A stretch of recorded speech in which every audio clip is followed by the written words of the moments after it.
Sir price wise ಅಂತ ಬಂದ್ರೆ ಬರೀ 85,000 ಗೆ ವೆಹಿಕಲ್ ಕೊಡ್ತೀವಿ. 85,000 ರೂಪಾಯಿಗೆ ಝೆನ್ ಸಿಗುತ್ತೆ. ಕೊಡ್ತೀವಿ. ಲೋನ್ ಆಪ್ಷನ್ ಬೇಕಾ ಸರ್? 35 ರಿಂದ 85,000 ಕ್ಯಾಶ್ ತಗೊಂಡ್ಬನ್ನಿ, ಆರಾಮಾಗಿ ತಗೊಂಡೋಗಿ. 35 ರಿಂದ 85,000 ತಂದ್ರೆ ಸಾಕು. ಚಾಲೆಂಜ್ ಮಾಡ್ತೀನಿ ಸರ್, ಎಲ್ಲಾದ್ರೂ ಈ ಪ್ರೈಸ್ ಸಿಕ್ಬಿಡ್ಲಿ ಸರ್. 17 ಮಾಡಲ್ ಇದು. 17 ಮಾಡಲ್ ಬೊಲೆನೋ ಸರ್. 50,000 ಕ್ಯಾಶ್ ತಗೊಂಡ್ಬನ್ನಿ ಸರ್, ತಗೊಂಡೋಗಿ ಸರ್. 3,20,000 ಕೊಡ್ತಾ ಇದ್ದೀನಿ ಸರ್. ಚಾಲೆಂಜ್ ಮಾಡ್ತೀನಿ ಸರ್. 7 ಜನ 8 ಜನ ಓಡಾಡೋ ಅಂತ ಲಕ್ಸರಿ ಗಾಡಿ ಬೇಕಾ ಸರ್?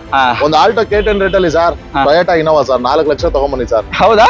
ನಾನು ಕೂಡ ಚಾಲೆಂಜಿಂಗ್ ಪ್ರೈಸ್ ಎಲ್ಲಿ ಬೇಕಾನ ಚೆಕ್ ಮಾಡ್ಕೊಬಹುದು ಸರ್. ಇಲ್ಲಿವರೆಗೂ ನಾವು ತುಂಬಾ ಗಾಡಿ ಮ್ಯಾನ್ಯಲ್ ಕೊಟ್ಟಿದೀವಿ. ಇದು ಆಟೋಮೆಟಿಕ್ ಗಾಡಿ ಸರ್. ಇದು ಆಟೋಮೆಟಿಕ್ ಎರ್ಟಿಗಾ ಸರ್. ಬರೀ 48,000 ಓಡಿಸಿದ್ದಾರೆ ಸರ್. ಬರೀ 48,000. 48,000 ಓಡಿದೆ. 2018 ಮಾಡಲು. ರೆಡ್ ಕಲರ್ ಒಂದು ಪೋಲೋ ಇದೆ, ಎಷ್ಟು ಕ್ಯೂಟ್ ಆಗಿ ಕಾಣ್ತಾ ಇದೆ ಅಲ್ವಾ? GT ನ ಇದು. 50 ರಿಂದ 1 ಲಕ್ಷ ಕ್ಯಾಶ್ ತಗೊಂಡ್ಬಂದ್ರೆ ಆರಾಮಾಗಿ ತಗೊಂಡು 50,000 ತಂದ್ರೆ ಸಾಕು, ಪೋಲೋ ಸಿಗುತ್ತೆ. ಅದು ಟಾಪ್ ಅಂಡ್ 16 ಮಾಡಲ್ ಸಿಗುತ್ತೆ, ಸಿಂಗಲ್ ಲೋನರ್. ಹೌದು ಸರ್. ಬರೀ 1,30,000 ಬರೀ 25,000 ಓಡಿರೋ ಸಿಂಗಲ್ ಲೋನರ್ ಎರ್ಟಿಗಾ ಯಾವ ಪ್ರೈಸ್ ಕೊಡ್ತೀರಾ ಸರ್?